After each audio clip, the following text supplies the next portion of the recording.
Hello, everybody. So I've been asked a lot of times how I do my pens, especially by the customers. And I know there's a lot of new turners out there, so I'm going to do some sort of piecemeal videos. I'll probably do one that's everything, and then I'll break down some of the processes. And if you have questions, let me know. So to get started, basically what we have is a normal, grab this guy. No, let's do this one first. So this is a pen kit. Inside you have a brass tube, your ink cartridge, typically the thing that turns it, or the clicker that would like extract it. You have what's called a nib. Let me open this up.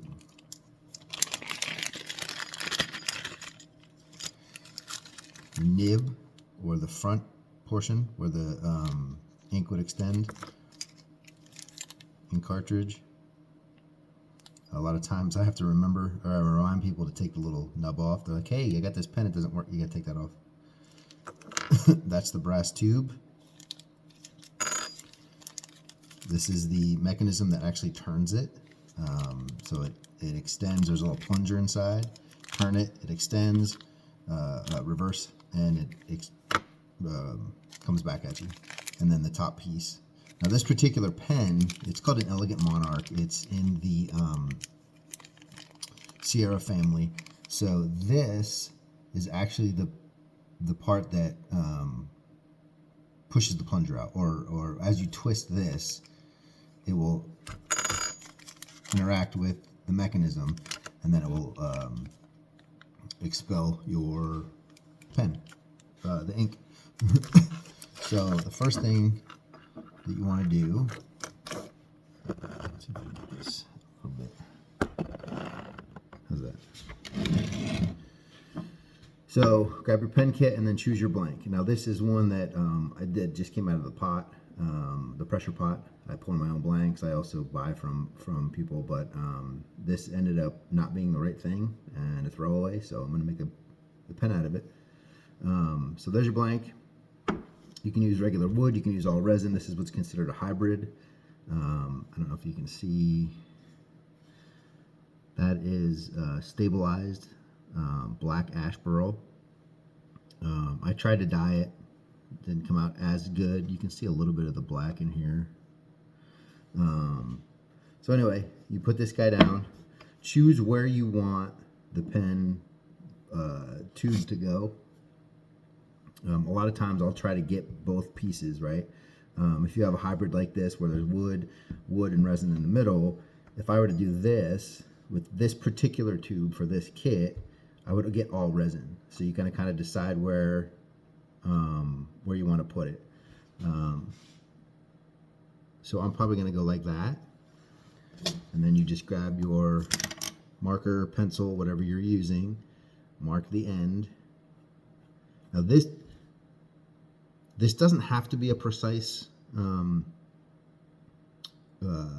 execution right now, so I just basically do a rough. I don't know if you can see. Let's see if I can try to do this. I don't have it to the end, right? And then it's not perfectly to the end of that mark, which is fine, because what you're going to want to do is clean that up afterward, and hopefully we'll get to that later.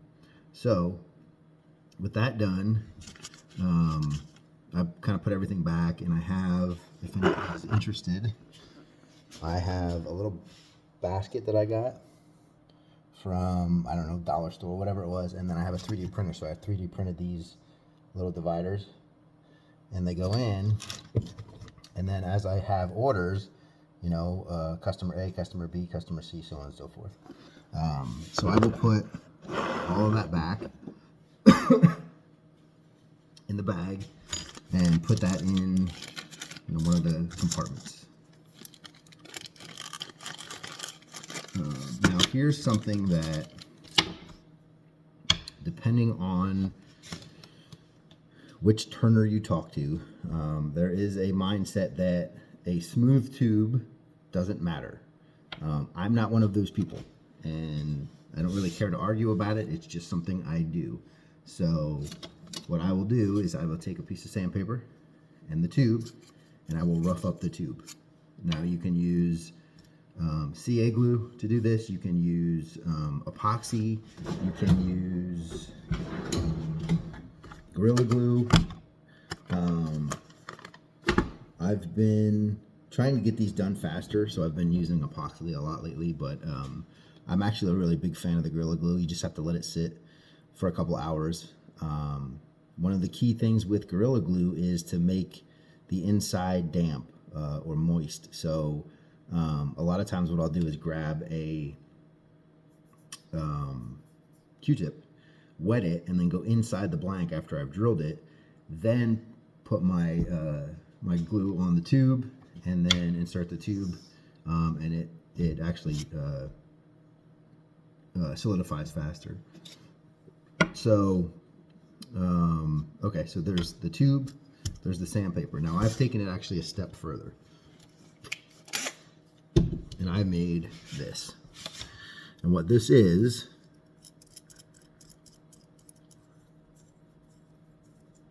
come on. So it's just a piece of all thread. I have 2 nuts to lock it in. This is the portion that goes into a drill, right? And then this, as you tighten this, keeps the tube in place. So let me see if I can do this while we're on camera.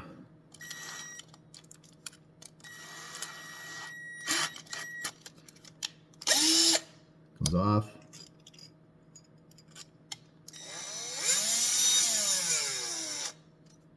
Now,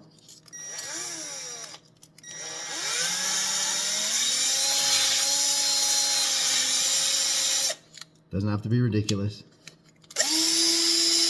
but basically what in my mind, what we're trying to do is give something, I don't know if you can see any of the ridges in there, get something for the glue, epoxy, whatever, to adhere to. So there are ridges, there you go, you can kind of see it that way. And that's the primary purpose, right? So you don't want it sliding out. Again, 2 schools of thought. There's people that don't care, that do it. Maybe they've never had failures. I'm not a fan of it. So I'm gonna pause. No, you know what? I'm gonna show you what I have over here too. So.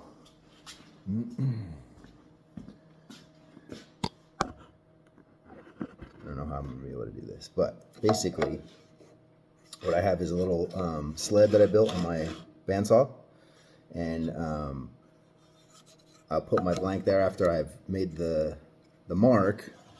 And what I can do, should have done it the other way, but well, I can show you this way just so you can see the mark. So I can see through right here, I can see through the mark. Yeah, this is going to be hard with how big this table is, but anyway, so I have my mark lined up, I run it through, and then I have the piece that I'm going to use. So I'm going to do that. I don't want to have that on camera because it's really loud, so I'll be right back. All right, so as you can see, it's cut, and you can see how I kind of just divided that thing. So that sled helps a lot. Not super hard to build if you're new to either the Weekend Warrior game, the pen turning game, the woodworking game, and you need help, you need plans, you need measurements, just leave it in the comment, and I'll try to get back to you as soon as I can. So this, no longer needed. This is a long enough piece. As you can see, a typical Sierra tube is about yay long. I actually have, I could probably do another one if I wanted to, so I'll probably put this in the, don't throw away, but we'll probably never use pile, which is under here. And actually, you know what, while we're talking about it, what I'm gonna do is show you, this is not my primary blank storage. The way I do business is, well, let's just say I don't pre-make a lot of pens and have them ready. So I have a toolbox that is full of all the blanks, and I will let people look through those that way. But that was super easy to build. if you wanted that, you can slide it under a workbench or whatever. This is my cutoff box. Right now it's a medium flat rate. I actually had to up the sides and tape them, so every once in a while what I'll do is just sell that. A lot of people like to make segmented pens. I will probably do a video on that at some point. I was actually taught by probably one of the best, and I've asked him if I could share. Obviously, I'm not going to do exactly what he told me to give away some of his secrets, but I'll give you some of the stuff that I've come up with along the way. So back to this. So now what we have to do is we have to figure out center. So we're going to drill a hole and then we're going to glue the tube in. 500 different ways to do this. You know, choose your weapon. Again, I have a 3D printer. So I've actually 3D printed a center finder. This was like $4 on Amazon. So you just put it on, take whatever you're using to mark with, right? Draw your line. I do 4. Yeah, this is going to show me, and I'll show you why. Again, it doesn't have to be perfect, right? You're never going to see, nobody's going to know the difference between if you hit, dead center or if you're, a half a millimeter off, right? It's just a me thing. Do what you want. But the reason that I do all 4 is because, as you can see, I actually have 2 lines that run up this way. So what I'm going to do is this line was the same. It was square. These 2 were off a little bit, and you're going to have blanks that aren't square all the time. So what I'll do is I'll just hit the center of these 2 that have the gap right along this guy here. Now the other thing I do is I have a punch, and there you go. So now, I don't know if you can see it. Now my drill bit has something to follow. Again, not a huge deal. It's just something I do. They will tend to travel, especially if you're on a really dense wood, ebony, hunter and rosewood burl, something like that, desert ironwood. On resin, it could travel, but there's also tools out there that would help you, perfectly center it. So then the other thing you have to figure out is how big of a diameter hole do you need to fit this tube. I have this thing. So you can get all the plans. Some of them come in. Some of them come in the packaging. All of them can be downloaded from the website. If you're going to Exotic Blanks, Turner's Warehouse, Penn State, you can download the plans. So what I do is I print them out. That way I don't have to go look them up every time, because there's going to be times when, you may do a cigar pen or a Big Ben, and then nobody asks for one or nobody wants one for like 2 years, and you're like, oh shit, what was the measurement of that hole, right? So what I'm doing now is a Sierra, and I have it broken out. I won't go into huge detail unless somebody really wants me to later. It's basically pen kits, then it's like ideas, and then it's like measurements for certain things. And I have it broken up by so it's Berea Hardwoods, right? And then Penn State. I'm sorry. God, who makes the Leviche? Beaufort Ink. And I kind of have it broken up by company. So the Sierra one I have is, I forget. Anyway, so we'll find it. Okay. This is a Gatsby. It's all the same shit, right? Let's see if I can.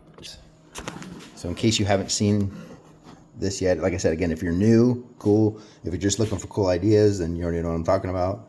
Fast forward, right?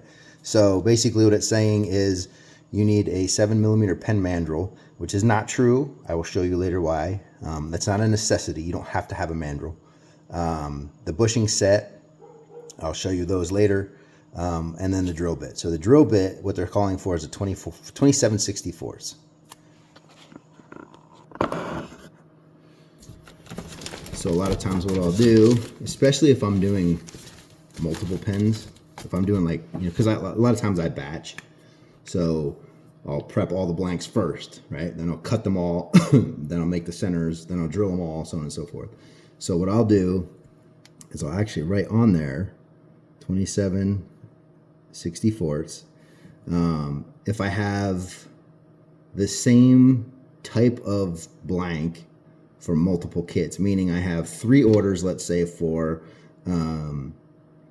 Sierra, and it's all the same style blank. What I'll do is try to indicate which kit I chose to put this on. Is it going to matter at the end of the day? Probably not. But when it does, hopefully you have something that differentiates it from something else. For example, if I have a oil slick colored Sierra, well then I would put oil on here, right? Or oil slick, whatever. If it's chrome, I put a CH. If it's gold, I put a G, so on and so forth. Just so I can quick look and go boom. Now, that makes sense right now. When you start turning this, it's not going to matter. So you kind of have to keep that in your head. But anyway, so what we'll do is we'll drill this out and then we will glue him in. Like I said, I use epoxy right now. You can use CA glue, but you have to be quick. And for the new guys, do not take it right from the drill press, or if you're drilling on your lathe, do not take it right from there and try to put CA glue on the tube and have it inserted into the blank. Heat and CA glue do not mix. So you're gonna generate a lot of heat by drilling that blank out.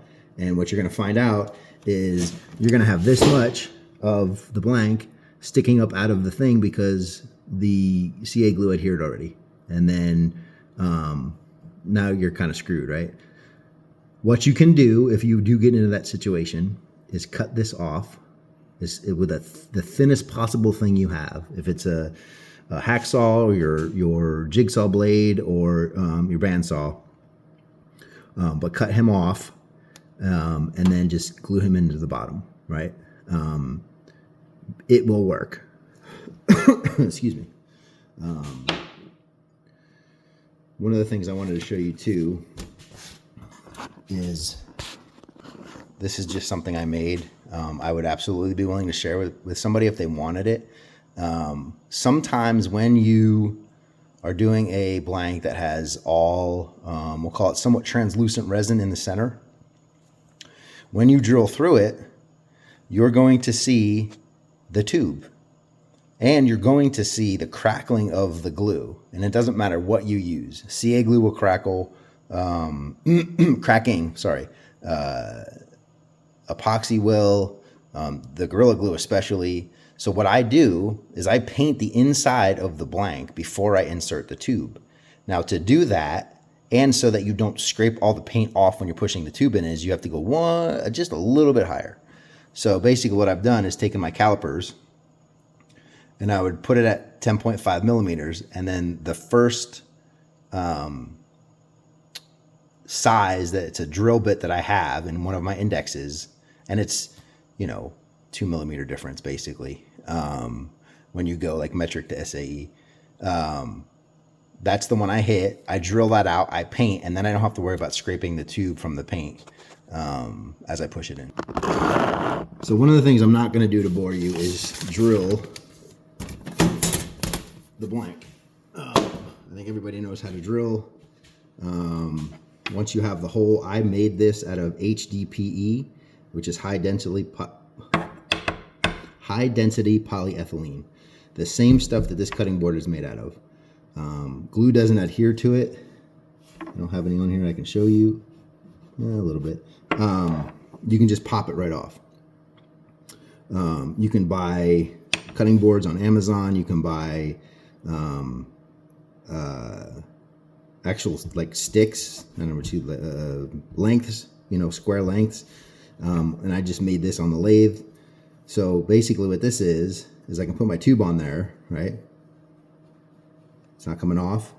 And then I can glue it, and then I can push it in without having to touch it and get my fingers nasty, right?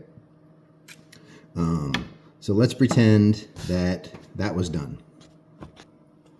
So here we are back at the lathe. Everything's ready to go. And now what I'm going to do, this is a mandrel.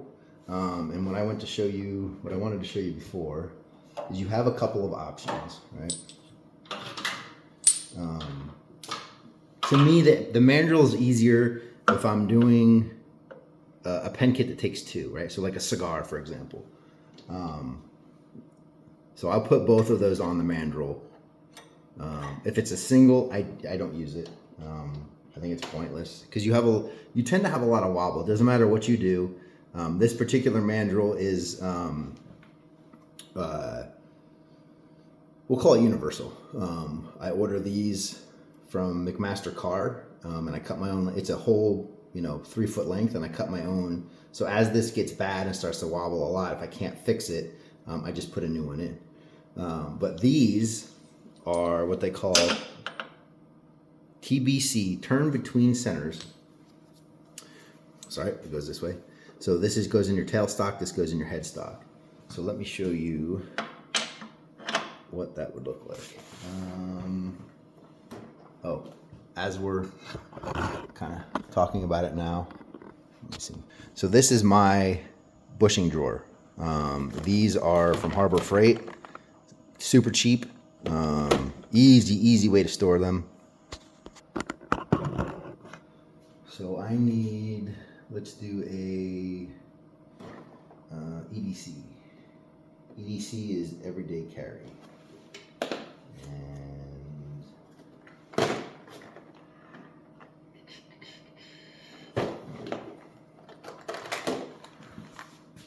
don't know if you can see. EDC, these are bushings. So they have an outside diameter, right? And then an inside diameter. This will match the inside diameter of the tube. The outside diameter is how much material you want to take off. So this is the blank that I'm going to use for that. The inside diameter fits right in, snug against the tube. This one, snug against the tube. Now, on a mandrel setup, you would do this, right? Let's give you guys some light. What do you say? All right, so now, if I slide my tailstock forward, this piece right here is called a mandrel saver. It spins freely, and there's a hole right in the center that just slides right across that mandrel, and it keeps it somewhat stable, right? A good thing to have. I'm not saying don't buy one. I'm just saying that's not the only way to do this, right? So then you have what's called the TBC ones. This is the tailstock, again, free spinning, fits right over the bushing. And then this is what goes in your headstock, and this is what actually turns it. Goes right over the bushing. These will work with normal bushings and TBC bushings. There are actually some you can buy that are specific to the 60 degree, which are these. Again, this guy is free spinning, right? This goes in your headstock, and then basically what you do is it looks like that as it's turning. Now the difference is the TBC, the true like 60 degree TBC bushings actually have excuse me, sort of a cone, a chamfer inside that will sit right against 60. So it goes like that. Now, I use these all the time. It's entirely up to you. So let's do, well, now that I said it,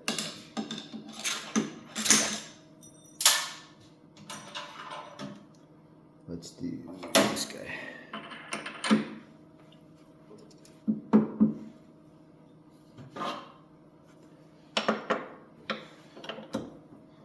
I also have a lathe stand that I built that I was going to show you guys.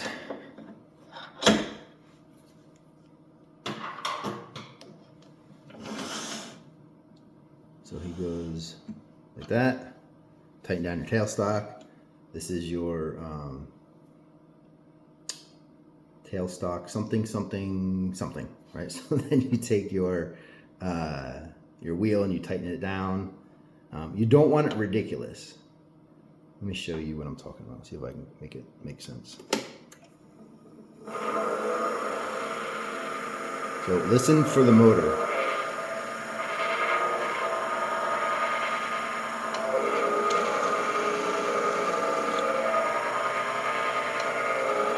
Can you hear that?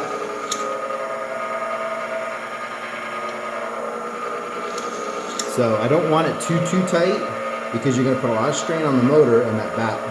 You want it just enough. Lock it down. So as you're cutting,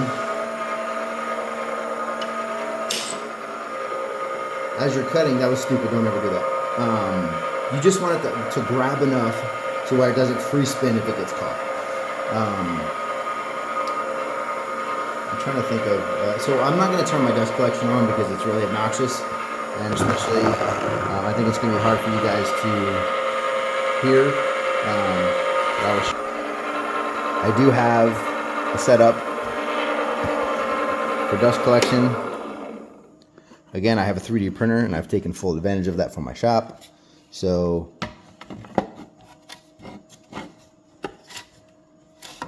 okay, we're just not even gonna do it. So I made this, I 3D printed this.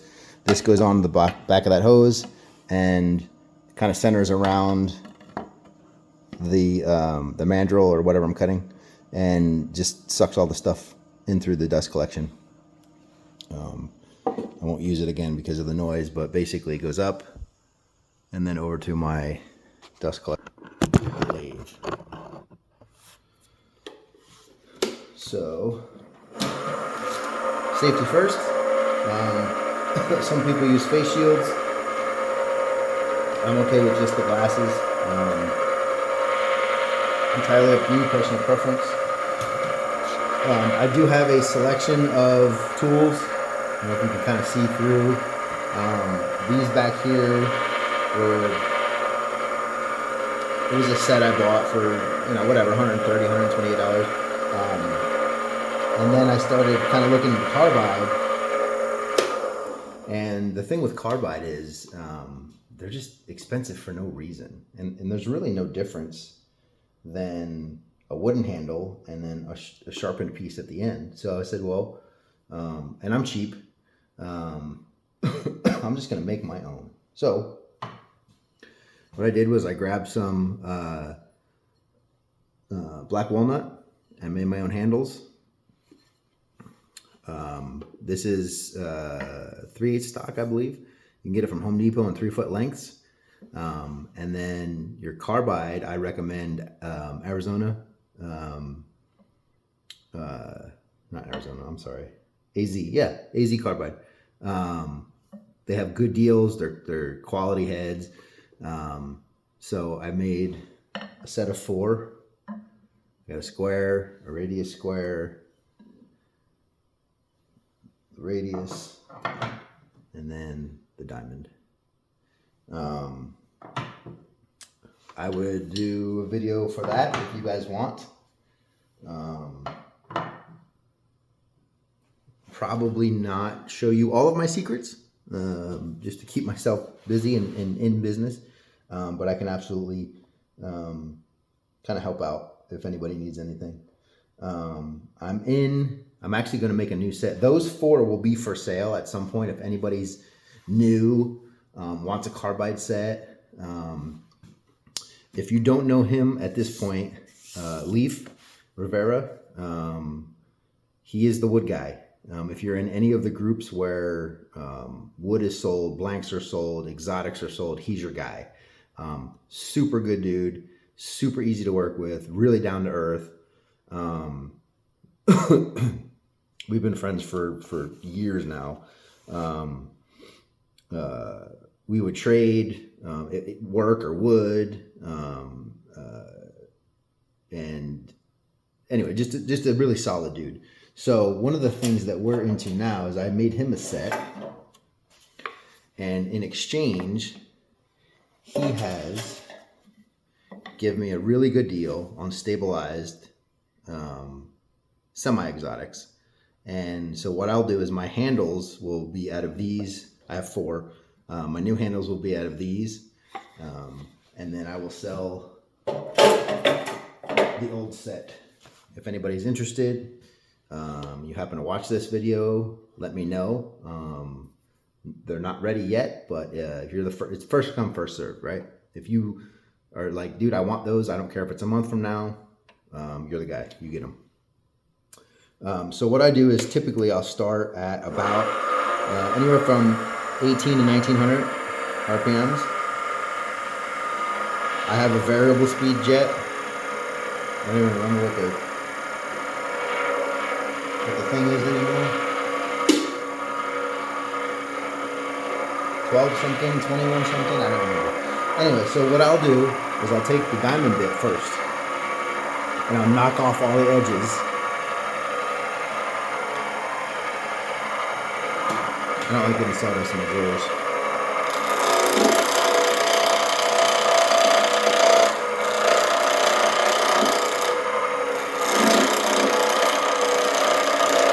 I'm just doing light cuts.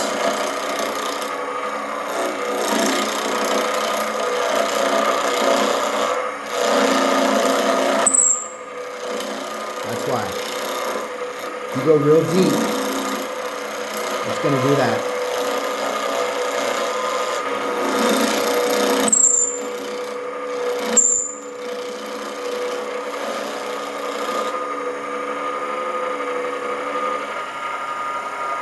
The other thing you're going to notice too is when you first put something in your headstock, unless you have a hammer and kind of tap it back a little bit, you're going to have more play in this eventually.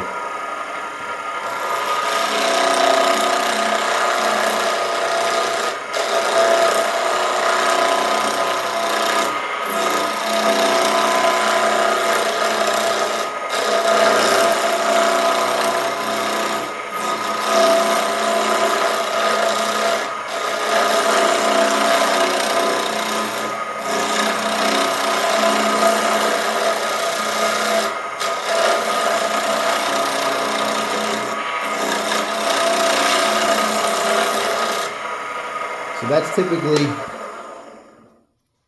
don't know if you can see, it's not completely round, which is fine. I just wanted those hard edges to be knocked off. And then what I'll do is go to the radius and then get it round, get it to kind of shape.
So a little bit of a flat spot there.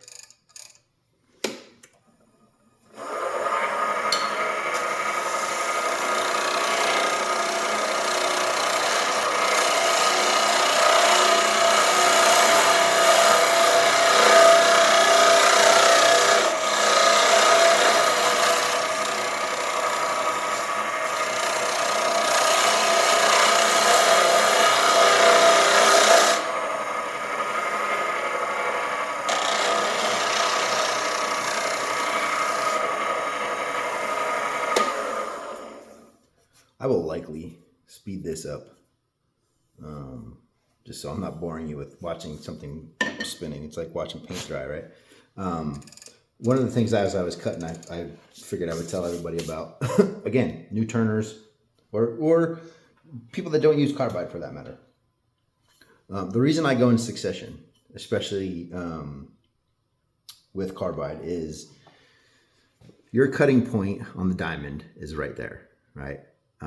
It's less of a surface area for things to catch on, which is why I use this to knock off those sharp corners.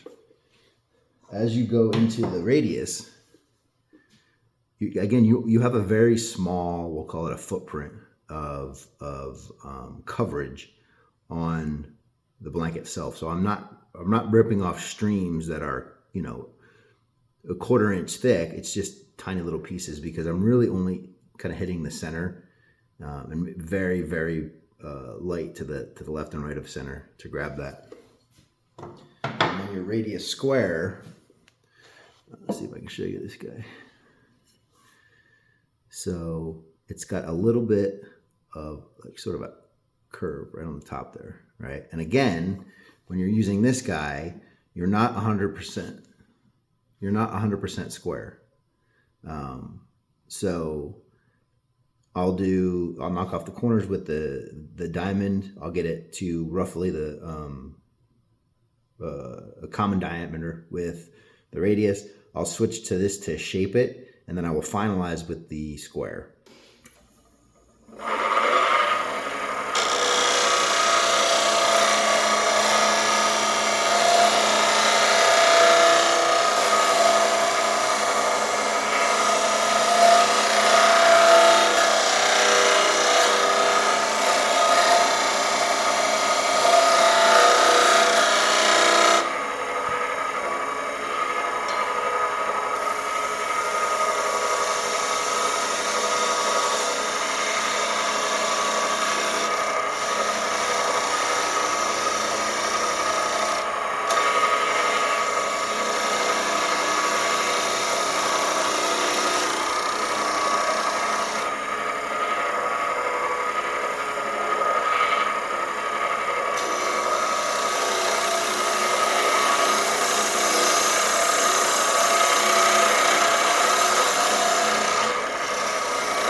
So one of the things, I don't know if you can kind of see my nails getting caught there, right? One of the things you want to do, doesn't matter if you want this bulbous or perfectly in line with the outside diameter of the bushings, you don't want a catch here. And that's kind of one of the telltale signs that you've gone down far enough. Now, there's going to be times you're going to hit the bushings with your carbide. That's okay. They're $5. The pain in the butt, though, is if you need bushings but you don't need anything else, they're more expensive because you got to pay for shipping. So what I would do is wait until you have an order in, or make it an excuse for an order, and then order your bushings, because then it's not as ridiculous. But anyway, so what a lot of times what I'll do is I will go in as close as I possibly can to the bushing this way, right? Horizontal with my cutting head, or vertical with my cutting head. And then I don't want to touch the bushing because the carbide will eat it, and then you're going to mess up your outside diameter. But I'll go as close as I can, and I'll start turning ever so slightly, catch it, and then come forward like that. So let's try it.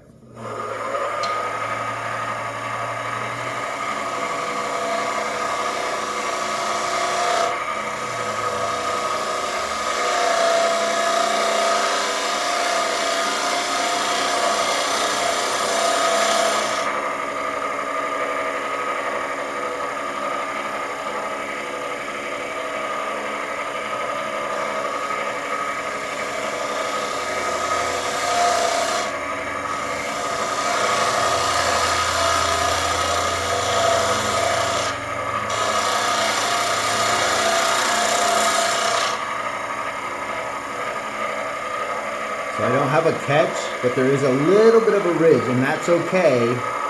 A little bit is okay because you're going to stand it, and you can stand that down. But you don't want a step, right? You don't want a big ridge, if you will.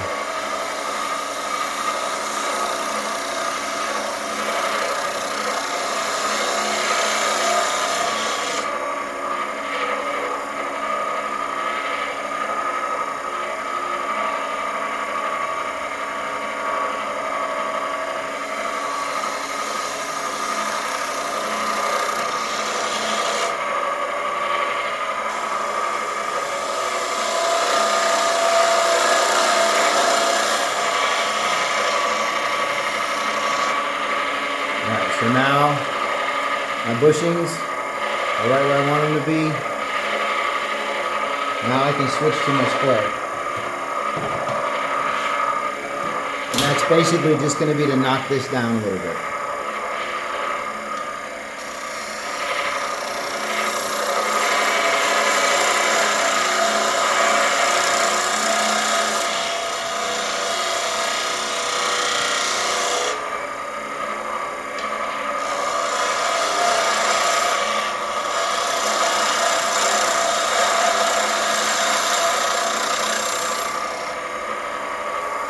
Now the thickness of this, I usually let my clients decide, or if I have to make sort of an executive decision.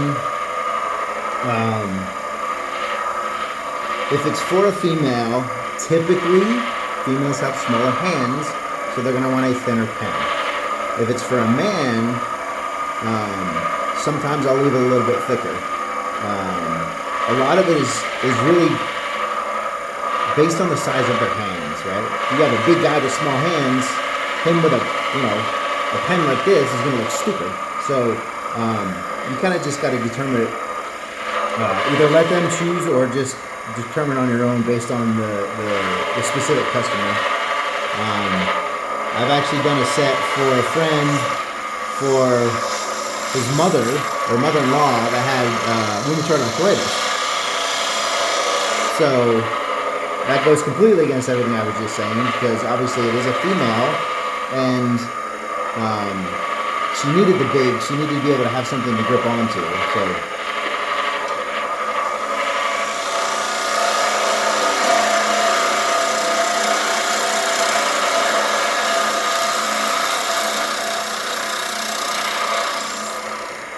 the other thing is the pen kit. This is an EDC. Everyday carry. It has the Schmidt mechanism on the top. I think having this big, thick in the, sort of what they call a pregnant pen, thick in the center looks dumb on those. My personal preference. If the customer's like, I trust your judgment, I'm going with my judgment.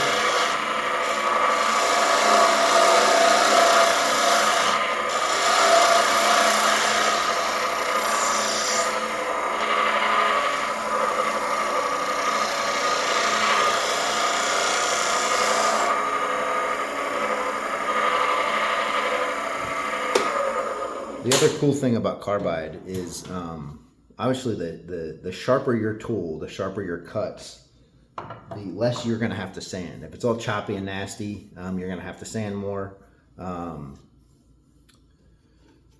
That is going to be dependent on a bunch of things. Number one, how sharp your tools are, the type of wood, if it's stabilized or not. This is stabilized black ash burl, and it's going to be a little bit more, not necessarily dense, but harder. So I can make the cuts and not have to worry about tearing out or anything like that. So I'm happy with where this sits now, minus the sanding I have to do. One of the things that I ran into, I think Dave Troutman actually introduced me to this, is it's called Festool granite paper. You can get it for 50 cents a sheet at Woodcraft. It is not with the sandpaper anymore. It's back with the most of the Festool equipment. I really, really like these. It comes in, I believe it's a 4x4 square. I usually get, inch and a half, with one. I get 4, one's a little bit thinner, but it comes in 150, 220, 240, 320, 400, 600, 800. There's very, very, very rare cases where you have to go past 400, in my opinion. I'll probably get some flack over that. Again, once I sand this, I'm going to coat this. I'm going to finish this with probably CA glue. That's just my method. Underneath of the CA glue, it's still going to look really, really smooth and shiny at 400 grit. I don't see a need to go deeper. And to back that argument up, if you have something, again, pink ivory, ebony, desert ironwood burl, Honduran rosewood burl, which is a very dense, hard wood, if you go 600 on something like that and then you try to apply a finish, you don't really have anything for it to grip to. The other one that I like, but it's expensive, is Abranet. This doesn't gum up. This doesn't gum up as much. So there's the granite paper with a stabilized piece of wood. That you can get it off, right? It pops off, but it's time consuming, right?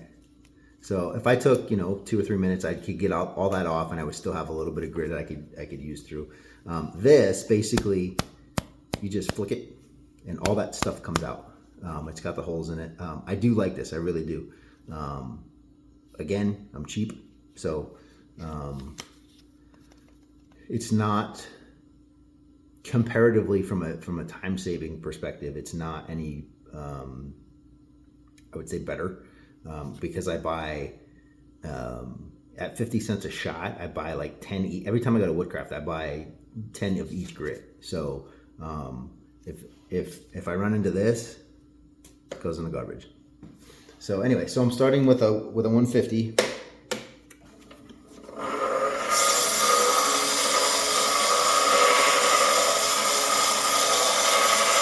I'm going to start on the bushing end first. Come over here on this bushing end. And remember to keep moving it. You want to keep moving the sandpaper. If you leave it in one spot too long, you're going to end up with ridges.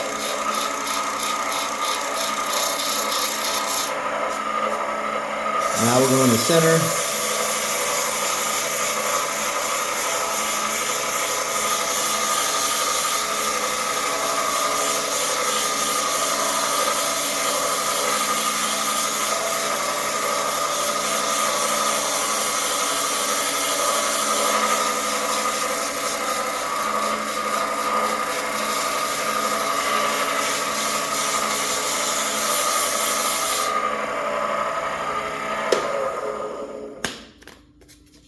So now, especially with resin, I would recommend it with the dense woods, the harder woods, something a little bit softer. Sometimes you don't have to do it on stabilized wood, but I would get into the habit of doing it regardless, and then you don't have to worry about it. But what you want to do is laterally sand. So right now, when you have your radial sanding, even though they're not huge, you're creating little gouges, right, in the wood. So when you laterally sand, you're taking those out. So if you have a wheel, most lathes do. If not, you can grab this, but you just want to turn this and laterally sand.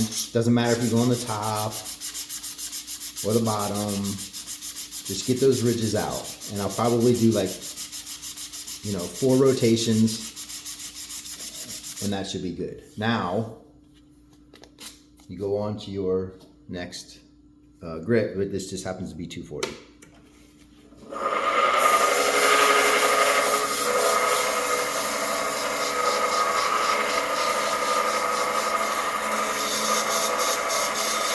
If you watch any of the videos online,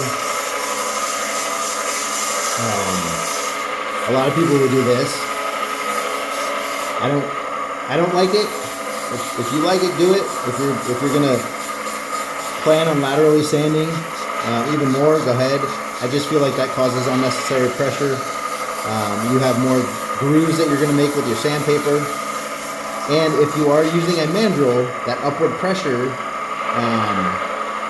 can end up over time bending your mandrel. So again, up to you. I'm not here to tell you how to do your job. I'm just gonna hopefully give you some ideas to make it easier.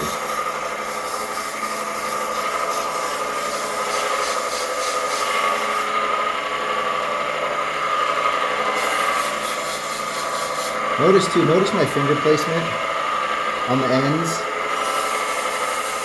when I'm near the bushings, because I want it to go up and make that transition really smooth. If I keep my finger like this over here, I don't have as much power or upward pressure on this side of the bushing, so I'll switch and use my other finger.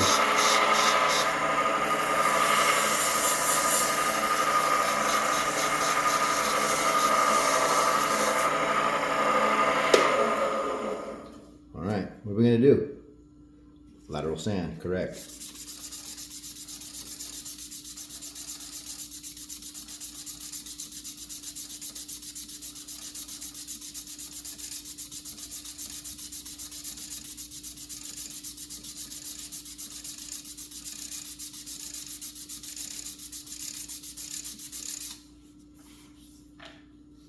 On to 320.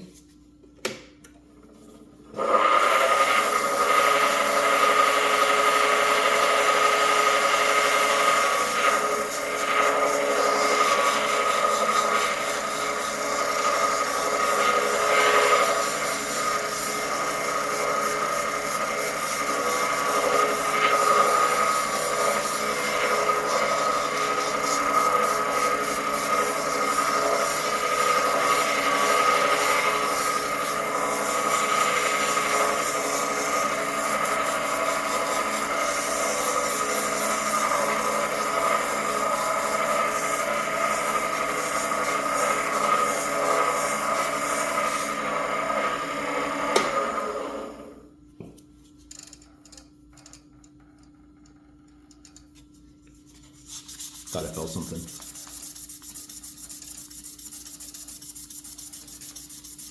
Oh, you know what? Just so you guys don't think I'm bougie. You don't have to. Again, these are just recommendations, right? Take them, leave them, delete the video, whatever. I'm a fan of the Festool, right? The granite paper. There are things like this.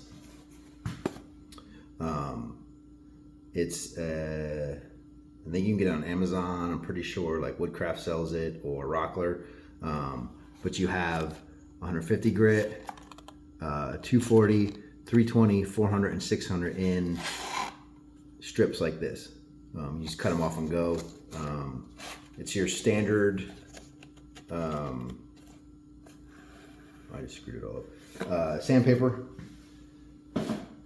So the abrasive is a little bit more coarse. If you took a piece of Festool and a piece of that at 100 grit, 150 grit, and rubbed your thumb on it, you'd feel a noticeable difference. Now I'm on to 400. I do have the Festool. My buddy Eddie Stone actually sent me some of these a while ago, and I really like them. It's a spongy material. That's more foam backed, the Festool. This is like a sponge material. I have enough. I have probably 20 sheets of the 400, but I like this enough that I actually went and bought my own. And it was a box from Amazon. 3M, and it is fine. The fine will get you into that kind of like 340 to like 420 range. I also use this, and I'll show you if I don't get to this in this video, which I doubt, the next video when I'm actually finishing and putting together the pen, I put this on a flat surface, and then I'll take the blank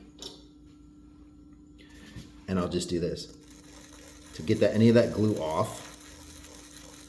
It actually works really, really good, and because it's 400, I'm not destroying anything. So anyway, onto the 400 for sanding.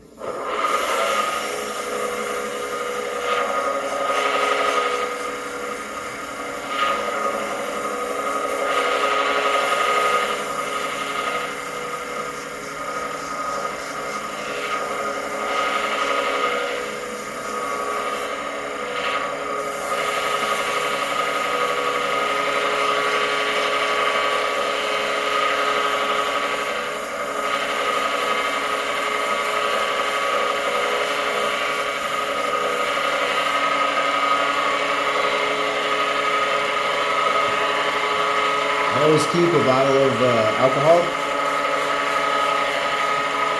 Can't use IPA anymore, so I gotta use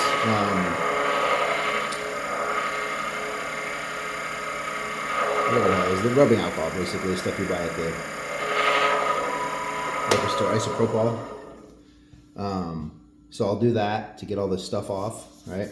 All the sanding dust and stuff, and you can see kind of sort of what this is going to look like when it's finished.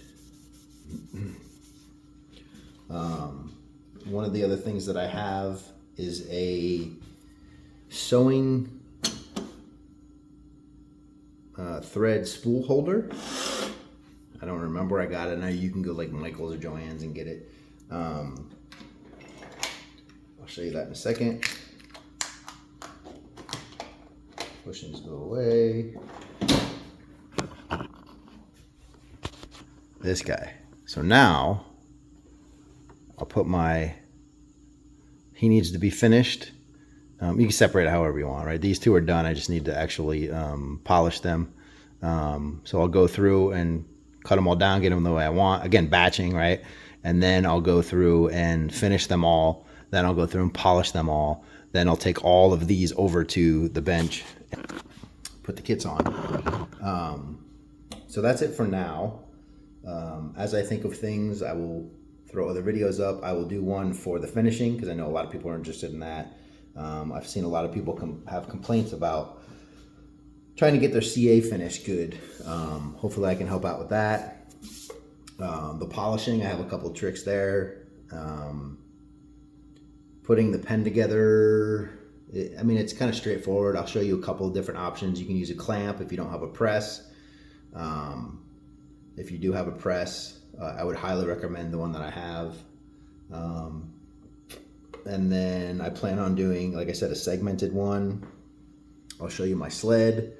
I'll show you how to segment. I'll show you the materials that you would need to make it look, upscale, if you will.